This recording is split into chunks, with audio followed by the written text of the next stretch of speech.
le feu, tout change. Quand on veut que tout change, on appelle le feu.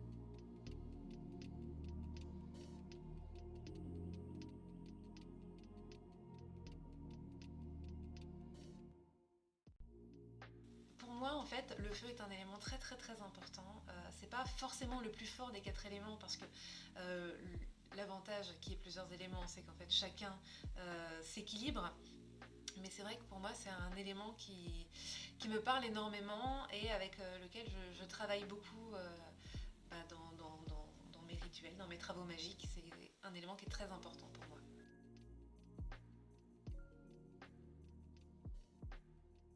Alors le feu fait peur.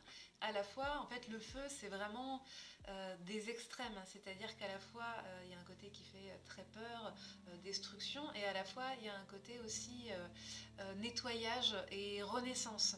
Et je trouve que c'est vraiment ça qui est beau dans cet élément. En fait, je trouve ça très symbolique en fait, du cycle de la vie, à savoir que en fait, il y a mort par le feu et il y a renaissance. Parce qu'il y a eu nettoyage, il peut y avoir renaissance derrière. C'est un élément qui m'a toujours fascinée depuis que je me souviens quand on était petite, on avait avec ma sœur Flora avec qui je travaille chez Flosseluna, notre maison en fait on avait une cheminée et c'est vrai que je passais mon temps à jouer avec le feu. C'était vraiment quelque chose qui m'attirait comme beaucoup de gens, mais c'est vrai que j'avais besoin de le toucher, de jouer avec, de m'y confronter, on va dire. Il y a le côté feu qui réchauffe aussi, qui va, par exemple, le fait d'allumer une bougie dans une pièce, ça va tout de suite réchauffer la pièce, lui donner un côté cosy, un côté intime, et chose qu'on pourra jamais reproduire, par exemple, avec de la lumière artificielle. Peut-être que la seule chose, on va dire, qui peut rassurer autant pour moi que le côté lumière d'une bougie ou du feu, ça va être le soleil. Et en fait, le feu en magie est de toute façon la symbolique du soleil et ça rapporte justement à cet astre qui nous permet de vivre et qui a ce même pouvoir en fait à la fois bah, justement qui a un côté qui peut faire peur et à la fois un côté rassurant parce qu'il n'y a rien de plus agréable que de se mettre au soleil et on a besoin du soleil pour pouvoir vivre et pour pouvoir être bien dans nos baskets, entre guillemets. Le feu intérieur, pour moi, c'est vraiment ça qui nous pousse à avancer, à tester des nouvelles choses, à se brûler, mais en fait, c'est en se brûlant qu'on a envie d'aller plus loin. Je passe ma vie à avoir, à tester des choses, à me brûler, à réessayer, à tenter des nouvelles choses. Et contrairement à ce qui est drôle, parce que moi je m'appelle Marine, l'élément eau est aussi quelque chose d'important pour moi, mais m'a bizarrement jamais attirée. Alors après, je suis quelqu'un en plus qui est très calme, qui est très constante, on va dire.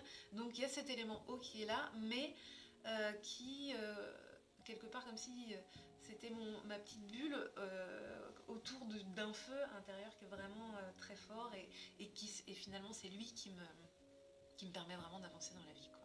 J'ai une utilisation très ritualisée de ce feu-là, notamment justement dans l'utilisation des bougies. C'est vrai que donc je m'en sers, en fait le feu va être un de mes éléments principaux pour mettre des intentions. Moi, je fais très souvent, par exemple, des rituels autour de la guérison pour accompagner les personnes qui sont malades. Et en fait, la bougie va être vraiment mon élément central. Donc, généralement, je vais l'allumer avec une allumette. Le feu qui va être sur cette bougie va être très, très important pour le bon déroulement de mon rituel. Et je vais le laisser s'éteindre tout seul. Je vais les éteindre. Alors, j'évite de le faire en soufflant dessus parce que il faut laisser la flamme s'éteindre seule d'une certaine manière. Donc soit je vais utiliser un élément, parce qu'on ne peut pas toujours, pour des raisons de sécurité, on ne peut pas toujours laisser brûler des bougies, mais le plus souvent, en fait, vraiment, j'essaye je respecte ce feu et le laisse s'éteindre tout seul. Je vais utiliser la fumigation pour purifier une pièce, pour protéger une pièce. Et là aussi, on va passer par le feu. Et ici aussi, en fait, je ne vais jamais éteindre, par exemple, le feu de mon bâton de fumigation en mettant de l'eau dessus. Je vais attendre qu'il s'éteigne tout seul, ou alors je vais l'aider avec un peu de terre, mais je ne vais pas le confronter violemment, on va dire, avec de l'eau.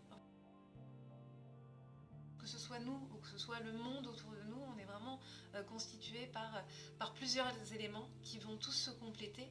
Et l'idée, en fait, c'est de nous trouver notre équilibre. Est-ce qu'on est plus feu? Est-ce qu'on est plus eau? Est-ce qu'on est plus terre? Est-ce qu'on est plus air? On ne sera jamais tout l'un ou tout l'autre, que ce soit en fait en magie ou dans la vie de tous les jours. L'important, en fait, c'est juste de trouver vraiment le parfait équilibre pour réussir à s'épanouir, nous, avec les éléments que nous offre la Terre et la vie.